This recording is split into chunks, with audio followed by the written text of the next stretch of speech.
Bonjour, je suis la Fée des maths. Bienvenue dans cette vidéo d'espace et géométrie. Ensemble, nous allons étudier les sections de solides. Avant ça, je t'invite à t'abonner à notre chaîne YouTube et à activer la petite cloche pour recevoir les notifications. Voyons d'abord à quoi correspond ce nouveau terme section. Le terme sectionner est synonyme de couper. Dans la même famille, tu connais peut-être le sécateur, l'outil de jardinage. On précisera souvent que l'on sectionne selon un plan, c'est-à-dire de façon plane, droite. Ainsi, la section, c'est la forme que l'on obtient à l'endroit où ça a été coupé. Des sections, tu en croises tous les jours, dans ta cuisine par exemple. Ici, en ayant coupé la plaquette de beurre, la section est ce triangle.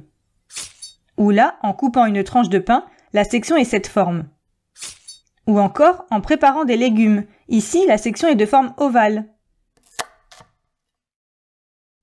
Maintenant que tu connais le vocabulaire, intéressons-nous à certains cas de section sur les solides connus. Commençons par le pavé en étudiant deux cas. Premier cas. On peut sectionner notre pavé selon un plan parallèle à une de ses faces. La section est alors un rectangle, identique à la face considérée. Second cas. On peut sectionner le pavé selon un plan parallèle à une arête. Par exemple celle-ci, en vert. Le plan de coupe est parallèle à cette arête verte. La section obtenue est également un rectangle, dont une dimension peut être calculée avec le théorème de Pythagore si besoin. Passons au cylindre. Là aussi, deux cas. Si l'on sectionne par un plan parallèle à la base, la section obtenue est alors un disque, identique à la base. Par contre, si l'on sectionne parallèlement à sa hauteur, la section est alors un rectangle. Voyons maintenant la pyramide et le cône. Lorsque l'on sectionne ces deux solides par un plan parallèle à leur base, on obtient une section qui est une réduction de cette base. Un pentagone de même forme mais réduit ici. Un disque plus petit là. Et cela forme également une réduction du solide.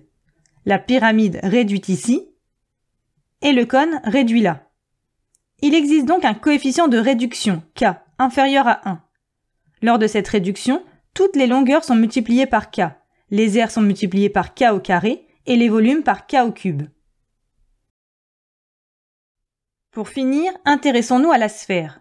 La section d'une sphère est un cercle, un disque si on considère une boule.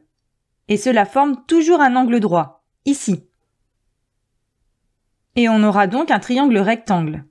Et par conséquent, selon l'exercice, il te sera possible d'utiliser la trigonométrie, ou le théorème de Pythagore, avec une égalité entre le rayon de la sphère, le rayon du disque de section, et la hauteur de la section par rapport au centre. En connaissant deux de ces dimensions, on peut donc en déduire la troisième. Et voilà, tu sais à présent identifier les sections des solides usuels et utiliser leurs propriétés. Pour t'entraîner davantage ou approfondir la notion, rendez-vous sur le site passeeducation.fr. Tu y trouveras des fiches d'exercices, des évaluations, la leçon et bien plus encore. À bientôt!